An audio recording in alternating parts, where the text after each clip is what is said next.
Bismillahirrahmanirrahim. Assalamualaikum warahmatullahi wabarakatuh.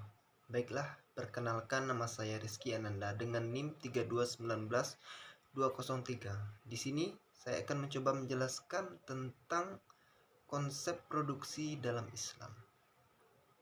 Nah, produksi dalam Islam merupakan serangkaian aktivitas yang membuat atau mengeksplorasi sumber-sumber yang disediakan oleh Allah Subhanahu wa taala kepada kita semua. Sehingga dengan memproduksi tersebut kita dapat melakukan kemaslahatan bagi diri kita sendiri dalam Islam.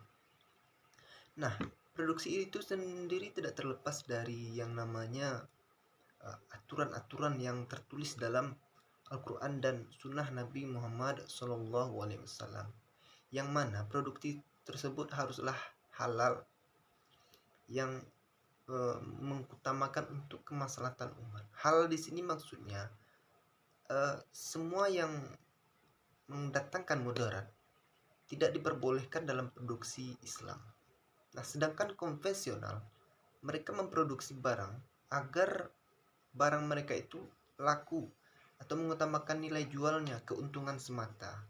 Sedangkan dalam produksi Islam ada hal-hal yang harus diperhatikan agar pemproduksi dan konsumen tidak dirugikan. Nah, dengan demikian akan muncullah di tengah-tengah masyarakat itu kemaslahatan bersama, dan tidak ada yang dirugikan dengan kita memproduksi yang telah diajarkan oleh Nabi Muhammad SAW, yang mana produksi tersebut akan menjadi baik apabila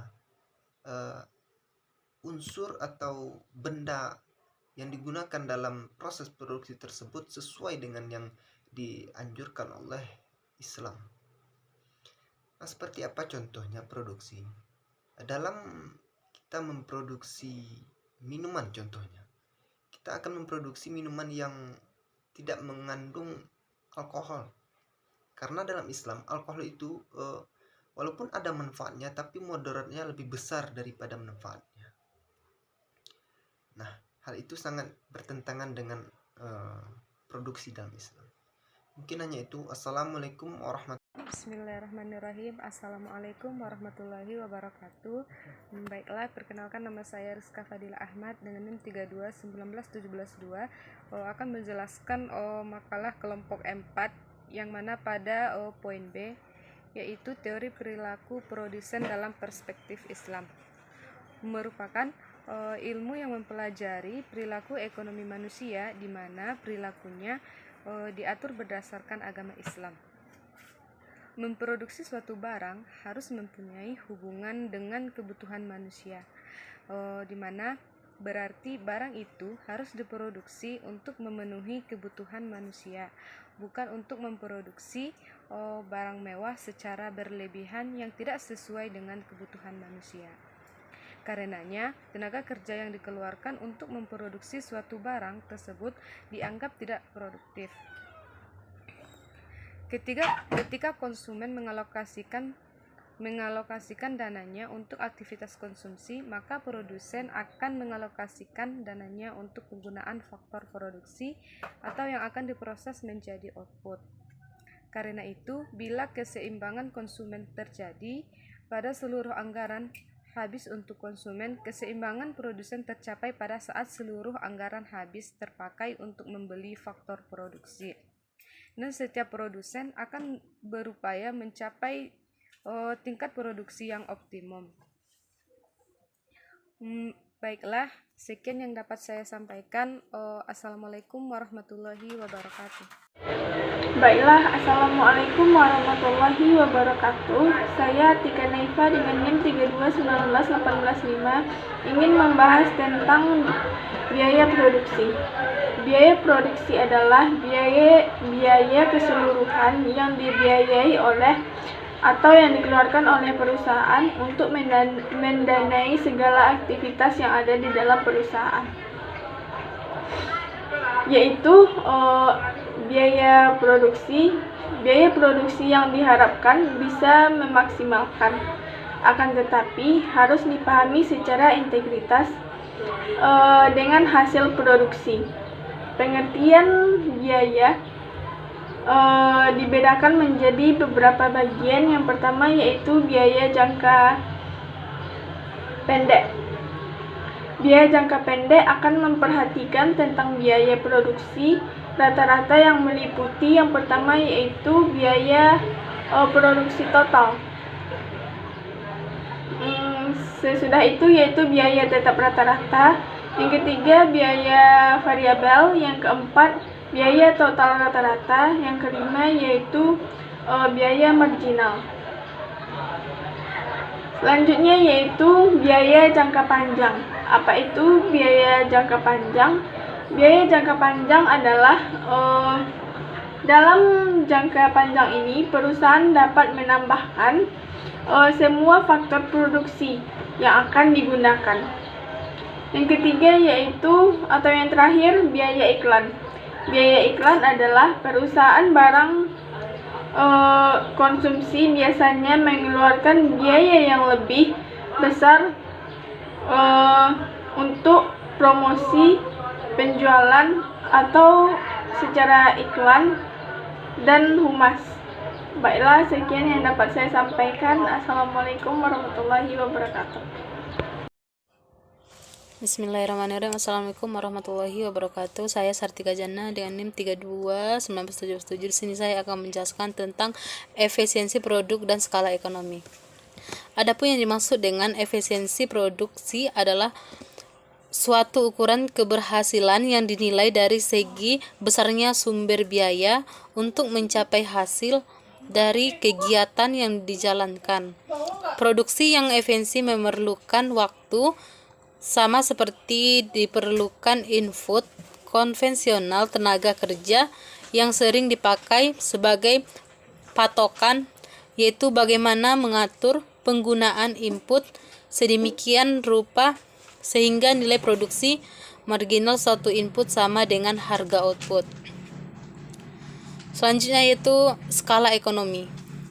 Skala ekonomi merupakan fenomena turunnya biaya produksi per unit dari suatu perusahaan yang terjadi bersamaan dengan meningkatnya jumlah produksi atau output. Output yang dapat digandakan dengan biaya yang kurang dari 2 kali lipat. Dengan kata lain, perusahaan sedang menikmati skala ekonomi ketika dapat melipat gandakan outputnya dengan biaya lebih sedikit dari 2 kali biaya produksi. Sebaliknya, perusahaan berada dalam skala ekonomi ketika 2 kali lipat outputnya membutuhkan lebih dari 2 kali lipat biaya, yaitu terdapat 3 kasus berbeda dalam nilai return skala.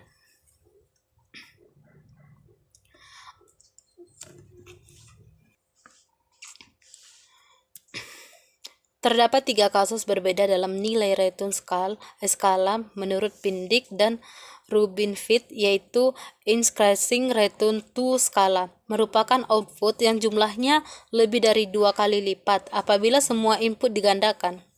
Jika B1 ditambah B2 ditambah bla bla BN besar dari 1, artinya bahwa peningkatan jumlah semua produksi input akan menyebabkan peningkatan output yang lebih besar. Constant return to skala merupakan output yang jumlahnya berlipat ganda bila semua input digandakan. Jika B1 ditambah B2 ditambah bla bla BN sama dengan 1, maka artinya bahwa perubahan semua input produksi akan menyebabkan peningkatan output dengan jumlah yang sama. Decreasing return to skala merupakan output yang jumlahnya kurang dari 2 kali lipat bila semua input digandakan. Jika B1 ditambah B2 ditambah bla bla ditambah BN kecil dari 1, maka artinya bahwa peningkatan jumlah semua input produksi dengan jumlah yang sama akan menyebabkan peningkatan total output yang kurang profesional. Itulah yang dapat saya sampaikan. Salah dan janggal mohon dimaafkan. Saya sudahi. Assalamualaikum warahmatullahi wabarakatuh. Baiklah, bismillahirrahmanirrahim. Assalamualaikum warahmatullahi wabarakatuh. Perkenalkan, saya Argo Beba Putra dengan NIM 3219175. Di sini saya ingin melanjutkan pemateri dari sebelumnya, yaitu tentang materi terakhir, yaitu tentang perbedaan produksi dalam Islam dan dalam konvensional. Nah, seperti yang telah dijelaskan oleh pemateri sebelumnya, bahwasanya produksi itu adalah kegiatan untuk menghasilkan barang atau jasa guna untuk memenuhi kebutuhan masyarakat secara umum. Nah, dalam kegiatan produksi ini tidak selalu menggunakan teknologi. Artinya kan secara umum produksi itu adalah menghasilkan barang jasa dengan seefisien mungkin dan dengan menggunakan teknologi. Jadi pada hakikatnya kegiatan produksi itu tidak selalu menggunakan teknologi.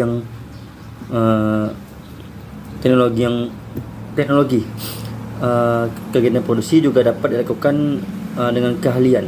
Jadi contohnya ada seorang penjual kue yang ingin memproduksi kue dalam jumlah banyak, maka dia akan mengeluarkan keahliannya untuk menciptakan kue yang lebih banyak gitu, dan juga disertai dengan teknologi. Namun teknologinya tidak harus dengan teknologi yang banyak atau yang tinggi. Nah, selanjutnya itu berbicara mengenai perbedaan antara konsep produksi secara Islami dan konvensional. Nah, seperti yang telah kita ketahui, bahwasanya produksi itu adalah menghasilkan suatu barang atau jasa untuk memenuhi guna untuk memenuhi segala kebutuhan masyarakat secara umum. Nah, dalam konvensional, kegiatan produksi itu dilakukan untuk menghasilkan barang jasa guna untuk mencapai keuntungan yang maksimal. Jadi pemilik modal itu dia menggunakan modalnya, dan dia menggunakan modalnya itu kepada hal yang produktif, yaitu menghasilkan barang atau jasa, dan dia tujuannya untuk mencapai keuntungan yang lebih maksimal. Misalkan modalnya sekian untuk menghasilkan barang ini, jadi untuk mengembalikan modal itu, maka dia memproduksi barang untuk mencapai keuntungannya agar modal yang balik dan keuntungan pun dapat. Namun dia tidak memikirkan bagaimana kesejahteraan masyarakat dan bagaimana konsumen itu dapat mempergunakan barang produksi itu dengan sejahtera. Nah, ini tentunya sangat bertentangan dengan Islam. Dalam konsep produksi konvensional ini, mereka hanya memikirkan keuntungan yang tinggi, keuntungan yang maksimal, sehingga modal itu sehingga pemilik modal yang banyak, maka dia dapat memproduksi barang secara maksimal dan juga bisa mendapatkan keuntungan yang maksimal juga.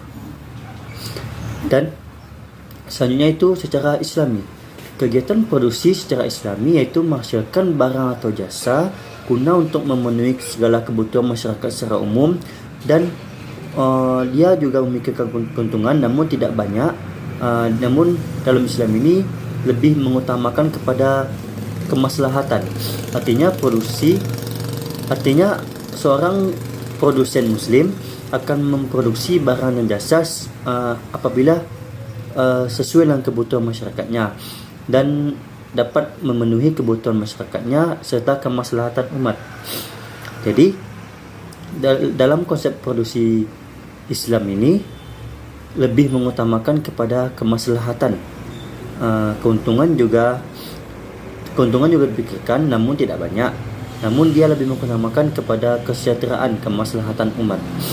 Nah, jadi berdasarkan penjelasan saya tadi, bahwa dapat disimpulkan bahwasanya konsep produksi dalam ilmu ekonomi konvensional itu berorientasi kepada keuntungan yang besar, namun kurang dalam memikirkan kesejahteraan. Mereka hanya memikirkan bagaimana untuk mendapatkan keuntungan yang besar dan bagaimana cara untuk memproduksi barang yang maksimal sehingga dapat keuntungan yang besar pula. Sedangkan dalam Islam dia dia lebih mengutamakan kepada kemaslahatan umat. Jadi barang produksi yang dihasilkan itu dia lebih melihat bagaimana barang produksi itu dapat berguna bagi masyarakat dan memenuhi kebutuhannya serta kemaslahatan umat tersebut. Nah, baiklah, sekian materi dari saya. Apabila ada yang salah, saya mohon maaf. Assalamualaikum warahmatullahi wabarakatuh.